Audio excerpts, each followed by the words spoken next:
¿Te ha pasado alguna vez que tienes la intención de leer un libro, un artículo o una columna y te pones a leer y pasa un momento que tienes atención, pero de repente como que tu mente se te va a otra parte? Y tus ojos siguen leyendo el texto, siguen pasando por arriba del texto, pero tu mente está en cualquier otro lado. ¿Te acuerdas de que, qué sé yo, tienes un pimentón que se está echando a perder en la cocina? O que tienes un compañero, un amigo, un familiar que está de cumpleaños la próxima semana y no le has encontrado un regalo. Tus ojos siguen en el texto y de repente te das cuenta de que estabas leyendo. Y te acuerdas de que estabas leyendo. Y te diste cuenta de que tienes que retroceder un par de párrafos o un par de páginas porque no pusiste atención a lo que estabas leyendo. ¿A alguien le ha pasado aquí? Me gustaría saber. A la mayoría, sino a todos y a todas las que están aquí. Y eso es muy interesante, porque ¿cómo puede ser de que una actividad que en apariencia es tan sencilla y tan natural a nosotros, sea al mismo tiempo tan desafiante? Sobre todo considerando de que aquí en el público hay personas que tienen larga trayectoria y aún así a veces tenemos problemas con esto que se llama regresión en la lectura. Y que es normal en todo caso, pero cuando se sale de control genera mucha frustración. Y la capacidad de retener nuestra atención está en crisis en este momento, porque vivimos en una era de economía de la atención, donde estamos constantemente bombardeados por estímulos y las empresas de aplicaciones, de redes sociales, etcétera, desarrollan metodologías muy sofisticadas para mantenernos pegados a la pantalla en un estado de sedentarismo cognitivo permanente. Y esto es cada vez más importante porque el propio espacio laboral y profesional se está viendo moldeado por esta crisis de atención. De hecho, el propio Foro Económico Mundial, que cada 5 años saca un reporte sobre el futuro de los trabajos, reconoce que actualmente de las habilidades profesionales más importantes en el espacio de trabajo tienen relación con el pensamiento crítico, el pensamiento analítico, el liderazgo, la influencia social, la capacidad de poder comunicar ideas. Y sin embargo, estamos en una crisis que es global, porque esto está pasando en todo el mundo, la crisis de atención por las pantallas. Y acá en Chile, en nuestra realidad local, tenemos algunas métricas que son muy preocupantes. En 2011, un estudio del Consejo de la Lectura y de la Universidad de Chile reflejó que el 84% de los chilenos no comprende bien lo que lee. Y el año pasado, el 2024, en un estudio de la OCDE, se reveló también que el 44% de los chilenos no alcanzan competencias necesarias en comprensión de lectura, matemáticas y resolución de problemas dinámicos. Y esto es preocupante, porque como les dije, está moldeando el espacio de trabajo. Y independiente del trasfondo, la historia de cada uno tiene su desafío.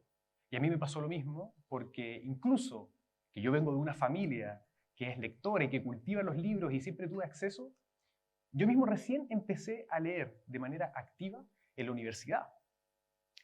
También imagino que nos habrá pasado, quienes entramos a la educación superior, de que el salto cualitativo en la dificultad de cuarto medio a entrar a la universidad es muy alto. Y ahí es donde se ejemplifica muy bien una famosa frase de un autor, Mark Twain: quien sabe leer y no lee no tiene ninguna ventaja real sobre quien no sabe leer. Como yo no tenía ninguna metodología realmente desarrollada de estudio, improvisé mucho, al igual que mis compañeros en la universidad. Entonces hacía un poco de todo, ¿no? Subrayaba los textos, ponía post-its, hacía mapas conceptuales, resúmenes, grupos de estudio, y sentía que improvisaba con la gestión de mi conocimiento. Eso me hizo en algún momento perder el placer de la lectura, porque sentía que estaba consumiendo la información. Y eso es algo que nos pasa a muchos. Eso cambió, afortunadamente, en segundo año de carrera, cuando tuve un seminario de especialidad con la profesora Virginia Yomi, que luego se transformaría en mi mentora. Y ella me enseñó a leer de una manera distinta. Con ella tuve un seminario de astrología renacentista, un tema precioso. Y el seminario consistía primero en aprender mucho sobre el Renacimiento y luego escribir un ensayo histórico. Y recuerdo muy bien la instrucción que me dio, porque fue muy simple. Ella me dijo: tomen una fuente histórica, léanla frase por frase, y cada vez que encuentren algo que les recuerde, aunque sea de manera remota, a lo que hemos estudiado en el seminario, Anótalo en una hoja y sigue leyendo. Nada más. Porque después, con esa lista, vas a poder hacer un corpus de citas, sacar conclusiones, reflexiones y finalmente escribir un ensayo. Yo en ese momento me quería tirar por la ventana. Porque la sola idea de tener que leer frase por frase una fuente histórica de cientos de páginas me abrumaba. Sin embargo, le hice caso a mi profesora y lo hice. Y aún así elegí una de las fuentes más breves que pude encontrar, que yo creo que habrá sido lo mismo que habrán hecho ustedes en mi situación, que fue Los naufragios, de Álvar Núñez Cabeza de Vaca, un explorador español que naufragó en las costas de la Florida y que escribió sus relatos al principio del siglo XVI. Una fuente muy hermosa y muy entretenida de leer. Le hice caso a mi profesora y fui leyendo entonces, frase por frase. Cada vez que encontraba algo que hacía relación con lo que había estudiado, lo anotaba en una hoja y seguía leyendo. Y me sorprendí a mí mismo cuando había pasado media hora, una hora, hasta 2 horas de lectura profunda, en ese estado que tanto nos gusta a nosotros, como que llamamos el estado de flujo, ¿no? el flow. Estaba leyendo, entretenido, y me di cuenta de que estaba buscando la palabra oculta.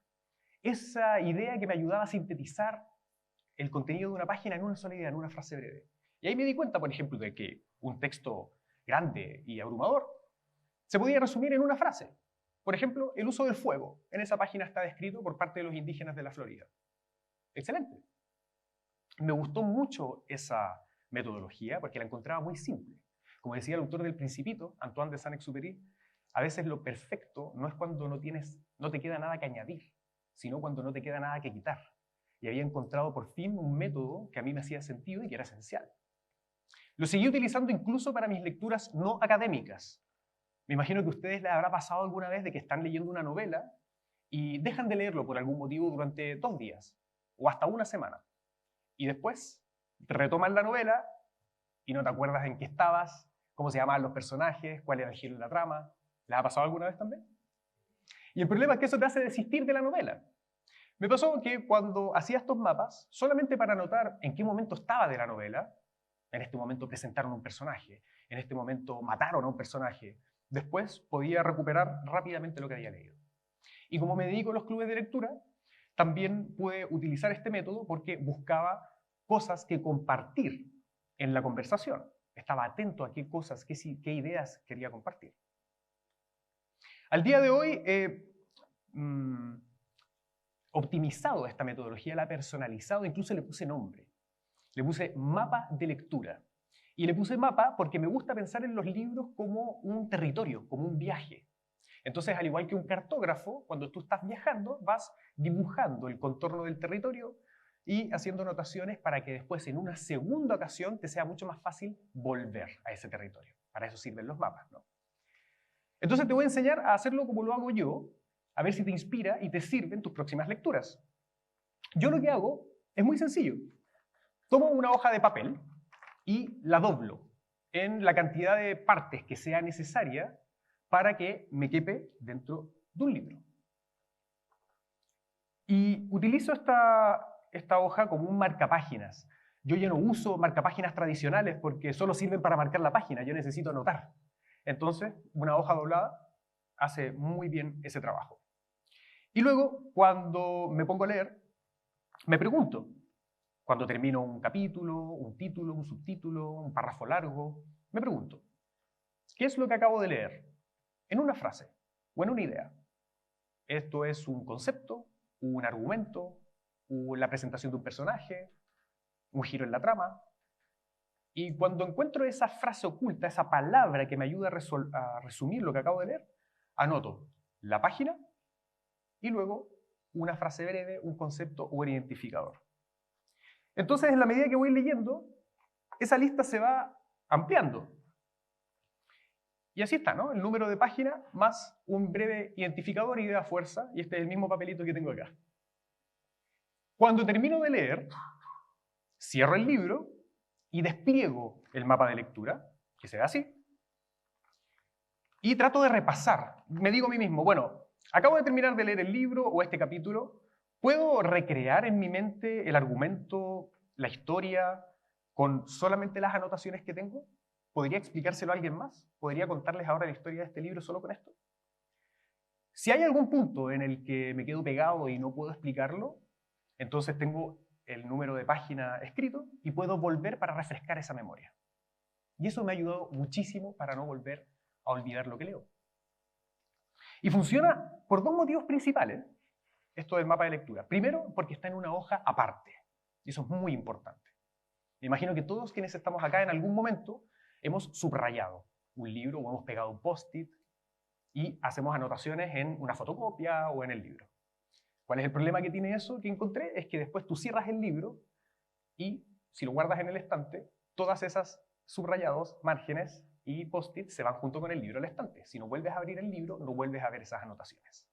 La gracia de tener una hoja aparte es que si tú guardas el libro, puedes retirar la hoja y la hoja la puedes llevar a cualquier parte. El segundo motivo por el cual funciona muy bien es porque está escrito a mano, y yo insisto que se escribe a mano. Hay un estudio del 2014 de la Universidad de Princeton que demostró que cuando se escribe a mano se tienen mejores resultados académicos que cuando se transcribe. Y esto también hace sentido, ¿no? Porque nosotros podemos transcribir a una velocidad muy alta cuando escribimos en computador. Tanto que ni siquiera tenemos que procesar mucho la información, solo escuchamos y directamente transcribimos. Cuando escribimos a mano no es así. Tenemos que detenernos un momento para pensar en lo que vamos a escribir, resumir un poco, y eso es un ejercicio a nivel cognitivo mayor. Con el tiempo he hecho muchos mapas de lectura, no necesariamente de libros enteros, porque lo perfecto es enemigo de lo bueno. A veces son de capítulos, a veces son solamente de un apartado, y con el tiempo me he estado haciendo mi propia carpeta. Así se ve una colección de mapas. Me gusta porque me ayuda a poder conectar más fácilmente los libros que leo. Cuando hago clubes de lectura también me permite recuperar más fácilmente la información. Hay algunos de estos incluso que están digitalizados porque los comparto, entonces a mí me sirve digitalizarlos, pero probablemente los suyos vayan a ser la mayoría escritos a mano. Todas estas tienen una versión así. Me genera una sensación de coleccionista que me encanta y me motiva a seguir leyendo. Es como tener un álbum de fotos, pero de libros. Entonces la idea es que frente a esta era de economía de atención, frente a esta crisis de atención que nosotros tenemos, para vivir una vida más plena, para poder desarrollarnos profesionalmente, para poder comunicarnos mejor, adquirir vocabulario y entrenar nuestra capacidad cognitiva, les insisto y les recuerdo de que esa preciada lectura activa está al alcance de un lápiz y de un papel. Muchas gracias.